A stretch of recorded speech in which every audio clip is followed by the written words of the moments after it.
খাবলৈ অনা কলপুলি আমি কি কওঁ কল পচলা এইটো খাবলৈ ভাল এইটো অংশহে ইয়াৰো এটা বাকলি মই কাটিম এতিয়া এই গ্ৰীনটো কাটি দিম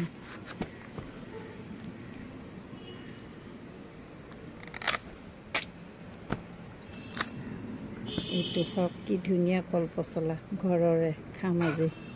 মচুৰ দালি দি বনাম মই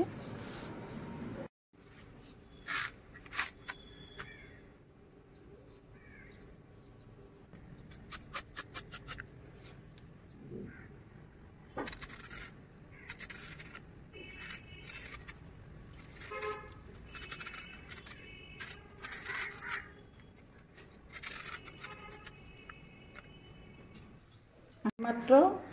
সৰিয়হৰ তেল দিলোঁ ইয়াতে কেইটামান সৰিয়হ ফুটাই দিছোঁ লগতে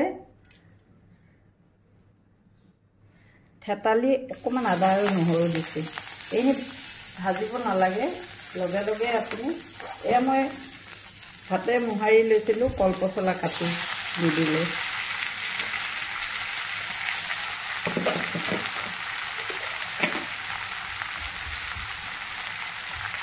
এয়া নিমখ দিছোঁ এয়া দালিকেইটা দি দিলোঁ মই ধুই থোৱা মচুৰ দালিহে দিছোঁ দেই বেলেগ নাই দিয়া এতিয়া অলপ লৰাই দিম মই চৰুত বনাই ভাল পাওঁ সেইকাৰণে মই চৰুতেই বনাওঁ বেছিকৈ এই দেখিছেনে খাৰ দিলোঁ অকণমান আদা নহৰু দিলোঁ দালি দিলোঁ এতিয়া ঢাকনা এখন মাৰি তাক সিজিব দিম মই এয়া মই ঢাকনা মাৰি দিলোঁ খাৰ দিলে খুব বেছি 15 বা 20 মিনিট সময় লাগে সিজোতে দালিও গলিব কল পচলাটো সিজি যাব এবাৰ লৰাই দিওঁ এয়া দেখিছেনে সিজিছে ধুনীয়া সিজিছে লাহে লাহে আৰু সিজিব মই দালিখিনি গলাৰ পিছতহে ইয়াত পানী দিম মজি যাব দালিখিনি সিজিব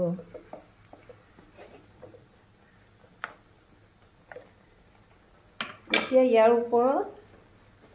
কাটি থোৱা এইকেইটুকুৰ দি দিয়ক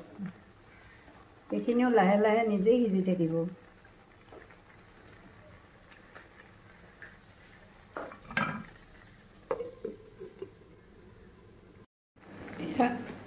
খাৰখিনি হৈ গ'ল ইমান ধুনীয়া হৈছে দেখিছেনে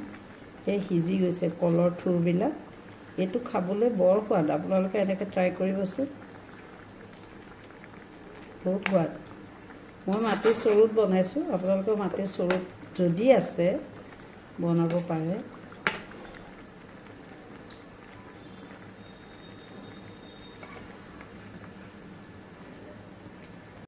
কল পচলাৰ খাৰ কি সোৱাদ